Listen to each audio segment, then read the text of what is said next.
పాకిస్తాను ఇండియాలో ఉండే అల్లుడు అమ్మాయి ఇవాళ హైదరాబాదు సికింద్రాబాద్ లా కలిసిమెలిసి ఉన్నారా. ఇంకా 10 రోజులు ఆగితే వాళ్ళిద్దరి మధ్య బాగా ఎఫెక్షన్ పెరిగిపోయి విజయవాడ బెజవాడ ఒకటైపోతారు. అయితే ఇప్పుడే వాళ్ళని విడదీయాలి. విడదీయాలా? ఖాళీగా ఉన్నోడు క్యాట్ కటింగ్ చేయడం అంటే ఇదే. వాళ్ళిద్దరు విడిపోయినంత కాలం కలపడానికి ప్రయత్నం చేశారు. తీరా వాళ్ళిద్దరు కలవబోతుంటే విడగొడతారంటారేంటి? ఆత్రేయ గారు ఏమన్నారు? నీతో ఏమన్నా అన్నారేమో కానీ నాతో ఏమలేదు. విడదీస్తే విరహం పెరుగుతుంది, దూరం అయ్యే కొద్దీ దగ్గర వాళ్ళని అనిపిస్తుంది అని అన్నారు. వాళ్ళు ఎప్పటికీ కలిసి ఉండాలంటే ఇప్పుడు విడదీయాలి. ఓహో అలా వచ్చారా? నువ్వెలా రావాలో చెప్తాను రా. నమస్కారం అండి. ఏంటిలా వచ్చావు? నేను రాలేదు, ప్రతాప్ గారు పంపించారు. దేనికి? మీ మధ్య అకౌంట్ బ్యాలెన్స్ ఉందంట కదండి, అది క్లియర్ చేసి రమ్మన్నారు. ఇదిగోండి 5,000. అకౌంటా? అదేనండి, నిన్న వాళ్ళ పాప బర్త్డే చేశారు కదా. చేస్తే కేక్ 500, చాక్ 100, డెకరేషన్ 1000, టీలు టిఫిన్లకు 1000, బూడగల కింద 250, సర్వీస్ ఛార్జీల కింద మిగతా అమౌంట్ ఇచ్చిరమ్మన్నారండి. నిజంగానే ఆయన పంపించారు ఈ డబ్బు? మిమ్మల్ని హవాలా కేసులో ఇరికిద్దామని హర్షద్ మెహతా బొంబాయి అతను పంపించాడండి. జోక్ లేకు. మా కమిటీస్ వచ్చిన ప్రాబ్లం ఏదండి? ప్రాబ్లం ఏది? మేము సీరియస్ గా చెప్తే జోక్ అంటారు, మేము జోక్ గా చెప్తే సీరియస్ అంటారు. ప్రేమతో పాప బర్త్డే చేస్తే పేమెంట్ పంపిస్తాడా? కట్టుకున్న మూడు కాదు కదమ్మా, అవసరానికి పెట్టుకున్న మూడు, అందుకే పంపించాడు. ఎక్కడున్నాడు ఆయన? దేనికి? అదే నిన్న ప్రేకి జ్వరం వస్తే డాక్టర్ని తీసుకొచ్చి టాబ్లెట్ వేసి నోటో థర్మామీటర్ పెట్టి నెత్తి మీద తడిగుడ్డ కప్పి జ్యూస్ తాగించి డ్యూటీ మానేసి నైట్ అంతా ఓటీ చేసామంట కదా, దానికి పేమెంట్. ఒంట్లో బాగోపోతే సాటి మనిషిగా సాయం చేశాను, దానికి ఒక రేట్ కడుతుందా? కమిట్మెంట్ ఉన్న వైఫ్ కాదు కదా, కాంట్రాక్ట్ వైఫ్, అందుకే సెటిల్ చేసి ఉంటుంది. ఏంటిది? ఆ ప్రశ్న నేను అడగాలి. పాపకి కనతల్లిని కానంత మాత్రాన కేకులు చాకులు అమ్ముకునేంత చీప్ గా కనిపిస్తున్నానా? నేను మాత్రం తాళి కట్టినంత మాత్రాన అభిమానంగా సాయం చేస్తే దానికి రేట్ కడతావా? డబ్బు పంపిస్తావా? నేను డబ్బు పంపడం ఏంటి? మరి డబ్బు ఎవరు పంపారు? ఏమో నాకేం తెలుసు. మీ ఇద్దరి మధ్య సెటిల్మెంటే తప్ప సెంటిమెంట్ లేదని నేనే సెటిల్ చేశా. మా ఇద్దరికి సెటిల్మెంట్ చేయడానికి నువ్వెవడవే? నీకు మావని, నీ కూతురికి తాతని. అయితే ఎలా నాటకాలు ఎందుకు? మీరాడే నాటకాలు చూడలేక. అంటే మా ఇద్దరికి ఎలాగోలా గొడవ పెట్టి విడదీద్దామనా? అంటే మీ ఇద్దరు కలిసిమెలిసి ఉంటున్నారా? కాపురం చేస్తున్నారా? కాపురం చేయకపోతే మాత్రం కలిసే ఉంటున్నావుగా. ఎందుకు? ఎవరిని ఉద్ధరించడానికి? అగ్రిమెంట్ కాపురం, సెటిల్మెంట్ వ్యవహారం. ప్రేమగా పప్పికి పుట్టినరోజు చేస్తే దానికి వెల కడతారా? తప్పే ఉందమ్మా. ప్రేమగా చూసుకోవడానికి, ఫ్రీగా చేయడానికి పప్పినికి ఏమన్నా చుట్టమా? ప్రియా పప్పికి తల్లి. తల్లే ఏ వరుసలో? కంటే కన్న తల్లి అవుతుంది, నిన్ను కట్టుకుంటే సవితల్లి అవుతుంది, దాన్ని పెంచుకుంటే పెంపుడు తల్లి అవుతుంది. ఈ మూడు కాకుండా ఈవిడ ఇంకే రకంగా తల్లి అవుతుంది? ప్రేమానురాగాలు పంచే ప్రతి ఆడది తల్లే. ప్రేమానురాగాలు పంచే ఆడది పెళ్ళావెందుకు కాకూడదు? అంటే ఏంటి నీ ఉద్దేశం? నేను అడిగేది కూడా అదే. ఏమిటి నీ ఉద్దేశం అని. నీకేమవుతుంది? రండా, లవరా, వెళ్ళావా, లేక ఉంచుకున్నదా? నేను మోస్తాను, కానీ లోకం నోరు ముయించలేదు. లోకంతో మాకు పర్లేదు, కానీ నాకు పప్పికి ఉంది. పప్పి గురించి నువ్వేం దిగులు పడక్కర్లేదు. ప్రియ వచ్చిన తర్వాత చాలా సంతోషంగా ఉంది. రేపు ప్రియ వెళ్ళిపోతే ఎక్కడికి వెళ్తుంది, ఎందుకు వెళ్తుంది? అంటే నిన్న పుట్టినరోజు చేసిన ప్రియ రేపు దగ్గరుండి నీ కూతురికి పెళ్లి కూడా చేస్తుందా? చేస్తుంది. కాళ్ళు కడిగి కన్యాదానం కూడా చేస్తుందా? తప్పకుండా చేస్తుంది. అంత ఖచ్చితంగా ఎలా చెప్పగలుగుతున్నావు? ప్రియ మీద నాకు నమ్మకం ఉంది. అగ్ని సాక్షిగా కట్టుకున్న పెళ్ళమే నిన్ను కాదనుకుని వెళ్ళిపోయింది. ఏ సంబంధము అనుబంధము లేని ఈ కాంట్రాక్ట్ పెళ్ళం చివరిదాకా ఎందుకుంటుంది? చూడండి, మీరు పిల్లల కోసం మొగుడు పెళ్ళాల్లాగా నాటకం ఆడుతున్నారు. బాగుంది, చాలా బాగుంది. కానీ రేపు బబ్లు పప్పిలకి ఊహ తెలిసిన తర్వాత మీ ఇద్దరి మధ్య ఉన్నది పవిత్ర బంధం అనుకుంటారా, అక్రమ సంబంధం అనుకుంటారా? 4 గోడల మధ్య మీరు వేరువేరుగా పడుకున్నా నలుగురు దృష్టిలో మీరు ఆడే నాటకం ఫ్రెండ్షిప్ కాదు, ప్రాస్టిట్యూషన్ అంటే వ్యభిచారం. చిన్నపిల్లల అమ్మా నాన్న ఆట ఆడితే తమాషాగా ఉంటుంది, కానీ పిల్లలున్న మీరు అమ్మా నాన్న ఆట ఆడితే అసహ్యంగా ఉంటుంది.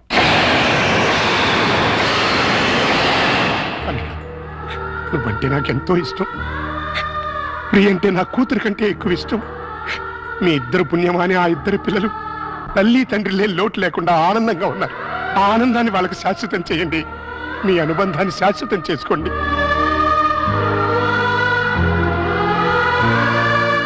మీ ఇద్దరికి ఒకరంటే ఒకరికి ఇష్టం ఉంది, ఒకరి మీద ఒకరికి ప్రేమ ఉంది, కలిసి బతకాలని కోరిక ఉంది. కానీ చెప్పుకోకుండా ఒకరినొకరు మోసం చేసుకుంటున్నారు. ఎందుకు? అయినా ఇందులో తప్పే ఉంది. మీ ఇద్దరి జీవితాల్లోనూ గతం ఒక పీడకల, అది మర్చిపోయి ఆనందంగా జీవించండి. కాదంటే ఈ నాటకానికి తెరదించే పిల్లలకు నిజం చెప్పేద్దాం. తల్లి తండ్రి లేరని 4 రోజులు ఏడుస్తారు, ఆ తర్వాత మర్చిపోతారు. అంతేకాని ఇలా ఉండి లేకుండా వాళ్ళ నలుగురిలో నవ్వులు పాలు చేయకండి. ఒక్క మాట, రేపటి నుంచి ప్రియ నీ భార్యగా ఉంటేనే పప్పి ఇంట్లో నీ కూతురుగా ఉంటుంది. లేకపోతే నా మనవరాల్ని నీ నుంచి శాశ్వతంగా దూరం చేస్తా. అడ్డొస్తే కిడ్నాప్ చేసి మరీ ఎత్తుకుపోతా.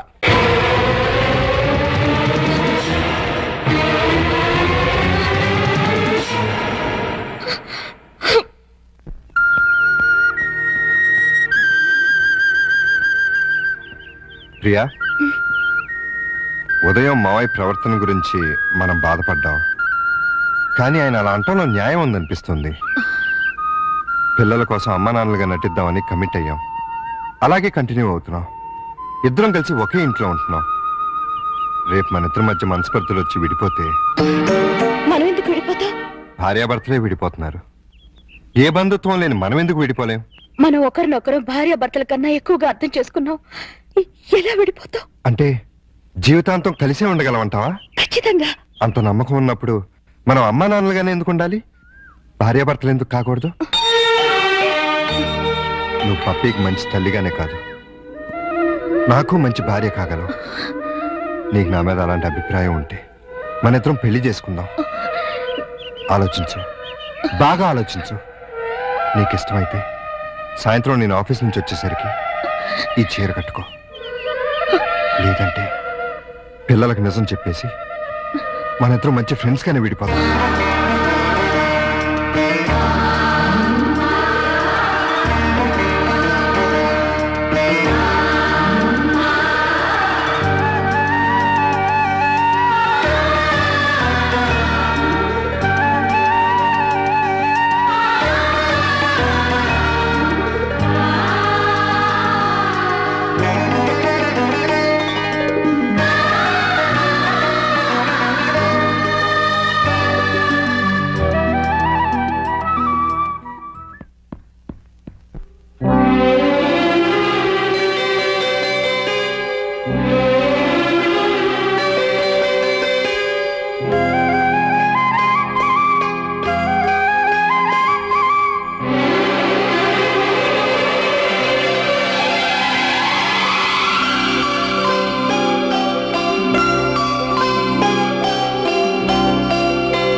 నా నెత్తి మీద కొట్టేం చేశావు?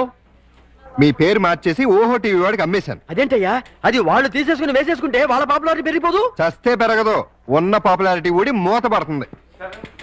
అంటే మన కథ అంత పవర్ఫుల్ అన్నమాట. ఓహో ఛీ, ఓహో వా టీవీ పేరు కదా. ఆహా, ఎక్స్క్యూజ్ మీ, ప్రతాప్ అంటే మీరే కదా? అవును. ఏ? మీతో కాస్త పర్సనల్ గా మాట్లాడాలని వచ్చాను. సారీ, నేను అర్జెంట్ గా వెళ్ళాలి. నేను కూడా చాలా అర్జెంట్ పని మీద వచ్చాను. రేపు కలుద్దాం. నా పేరు ముద్దు కృష్ణ, నేను ప్రియ మొగుణ్ణి. ఏంటి ఏమన్నా? నేను ప్రియ భర్తని, ఐ మీన్ మాజీ భర్తని.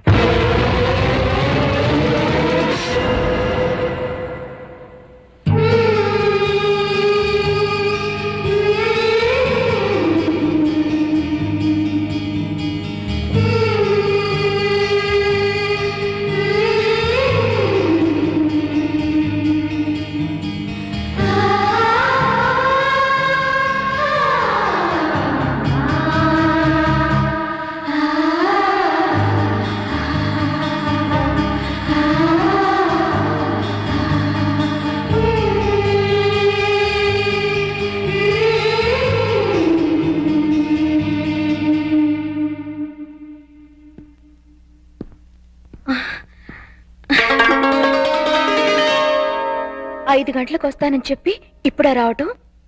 మీకోసం ఎంతసేపటి నుంచి వెయిట్ చేస్తున్నానో తెలుసా? మీరిచ్చిన చీర కట్టుకున్నాను.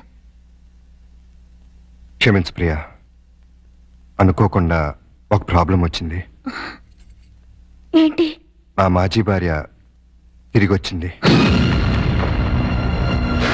నేను ఒప్పుకుంటే మళ్ళీ నా భార్య అవుతానంటుంది. చట్టరీత్యా విడిపోయాం. శాశ్వతంగా కలవకూడదు అనుకున్నా.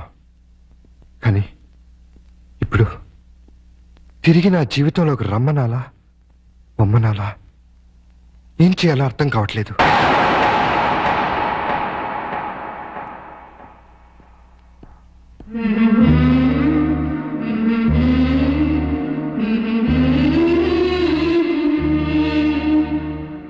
పాపానికి పశ్చాత్తాపమే ప్రాయశ్చిత్తం. మనసు మార్చుకుని చేసిన తప్పును తెలుసుకుని తిరిగొచ్చిన ఆమెని క్షమించండి. మీ భార్యని చేసుకోండి. అదే న్యాయం, అదే ధర్మం. మరి నువ్వు? మధ్యలో వచ్చాను, మధ్యలోనే వెళ్ళిపోతాను. తప్పు కాదా? తప్పదు. అయితే నువ్వు కూడా రావాలి. ఎక్కడికి? భార్యాభర్తల్ని కలపటానికి.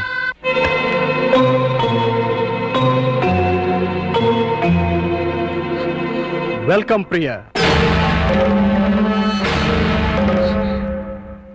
క్షమించు ప్రియా, మనసు మార్చుకొచ్చిన నా భార్య కాదు, నీ భర్త. చేసిన పాపానికి పశ్చాత్తాపమే ప్రాయశ్చిత్వం అని నువ్వే అన్నావు. అది నా భార్యకే కాదు, నీ భర్తకు కూడా వర్తిస్తుంది. జీవితంలో మళ్ళీ ప్రియ నా మొహం చూస్తుందనుకోలేదు. తనని తీసుకొచ్చినందుకు థ్యాంక్స్ ప్రతాప్. It's okay. చాలా ఏళ్ల తర్వాత మీరిద్దరు కలిశారు. మీ మధ్య మూడో మనిషిగా నేను ఉంటాం భావ్యం కాదు. వస్తాను ప్రియా. All the best. రా ప్రియా, కూర్చో. ఎందుకు పిలిపించావు?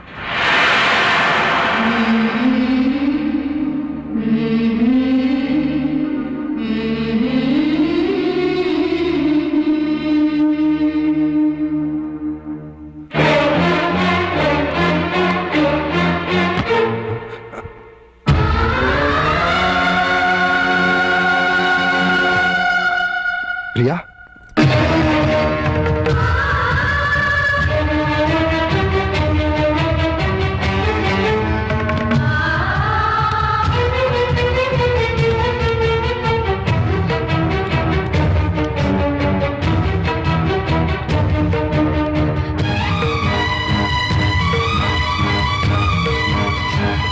వెళ్ళిపోతున్నావా? నీ భర్త మళ్ళీ తిరిగి వచ్చినందుకు నాకు చాలా ఆనందంగా ఉంది. నేనేం పాపం చేశాను? మీకేం ద్రోహం చేశాను? ఆ రోజు పప్పి వాళ్ళ అమ్మ దగ్గర తీసుకెళ్తేనే తిట్టి కొట్టారే. ఇప్పుడు నన్ను మోసం చేసిన నీచర్ దగ్గరికి ఎందుకు తీసుకెళ్లారు? ఏ అధికారంతో తీసుకెళ్లారు? అవునండి, మీరు మగాళ్ళు కదా. ఏంటి ప్రియా, ఇందులో మోసం ఏముంది? మీ కాపురం నిలబెట్టాలని. కాపురం? అసలు వెదతో కాపురం చేస్తారని ఎలా అనుకున్నారు? ఎలా ఊహించుకున్నారు? అంటే అతను మారలేదా? మారాడు. మరింత రాక్షసుడిగా మారే వచ్చాడు. ఆ రోజు నేను నా బిడ్డ చచ్చావా బతికావో తెలియని వాడు ఈ రోజు నన్ను వెతుక్కుంటూ ఎత్తుకొచ్చాడు తెలుసా? ఏమడిగాడు తెలుసా? నీకు తెలుసు నేను పక్కా మగాణ్ణని. నీకు తెలుసు నా యజమానురాలు నన్ను ఉంచుకుంది అని. డార్లింగ్,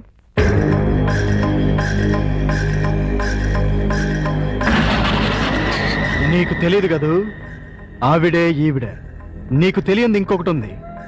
మా కనెక్షన్ గురించి తెలిసి మా బాస్, ఐ మీన్ ఈవిడ మొగుడు, రీసెంట్ గా గుండాకి చచ్చిపోయాడు. ఇప్పుడు మా లైన్ క్లియర్ అయిపోయింది. ఇంకా ఉంచుకుంటే బాగోదని నువ్వు తెంచి పారేసిన తాళి ఆవిడ మెళ్ళో కట్టేశాను. ఇప్పుడు నాకు ఆవిడుంది, ఆస్తుంది, అంతొస్తుంది. కానీ లేనిదొక్కటే, మా ఆవిడికి పిల్లలు పుట్టే ఛాన్స్ కూడా లేదని డాక్టర్లు చెప్పారు. దాంతో ఆవిడ బాగా అప్సెట్ అయింది. ఎవరినైనా పెంచుకుందాం అంది. నాకు పుట్టిన బిడ్డ ఉండగా ఎవడికో పుట్టిన బిడ్డని దత్తత తీసుకుంటాం ఎందుకని నిన్ను పిలిపించాను. నువ్వు ప్రతాప్ హ్యాపీగా సెటిల్ అయిపోయారని తెలిసింది. ఎంజాయ్ చేయండి, నో ప్రాబ్లం. కానీ మీ ఇద్దరి మధ్య నా బిడ్డ అడ్డెందుకు? నా బిడ్డను నాకు ఇచ్చేయ్. నీ బిడ్డ? ఎవరా నీ బిడ్డ? నువ్వు కన్నావుగా. నేను కంటే నీ బిడ్డలు అవుతాడు. ఎందుకవుడు? నేను నీతో సంసారం చేస్తేనేగా నువ్వు ఆ బిడ్డని కన్నది. పుట్టించడమే తండ్రితనం అయితే ఆ పని జంతువులు కూడా చేస్తాయి. అసలు పుట్టింది ఆడబిడ్డో మగబిడ్డో తెలుసా నీకు?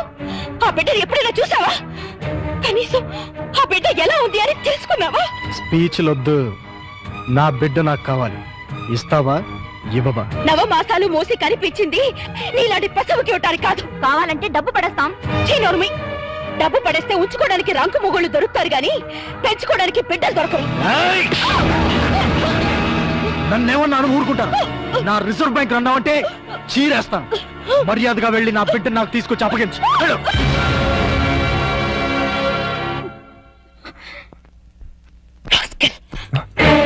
ఇప్పుడు నువ్వెక్కడికి వెళ్తున్నావు? నేను ఇక్కడే ఉంటే నా బిడ్డను నా నుంచి వేరు చేస్తాడు వాడు. బిడ్డ లేకపోతే నేను బతకలేను. అందుకని ఎక్కడికి వెళ్తున్నావు? ఎక్కడికో దూరంగా, ఎవరికి చెప్పను. నాకు కూడా. ఏ మీకు చెప్తే వెళ్ళి వాడికి చెప్తారా? ప్రియా, నా మీద నమ్మకం లేదా? ఉంది, చాలా ఉంది. అందుకేగా నన్ను గోరింగ్ చేసి ఆ కసాయి వాడి దగ్గరికి తీసుకెళ్ళావు.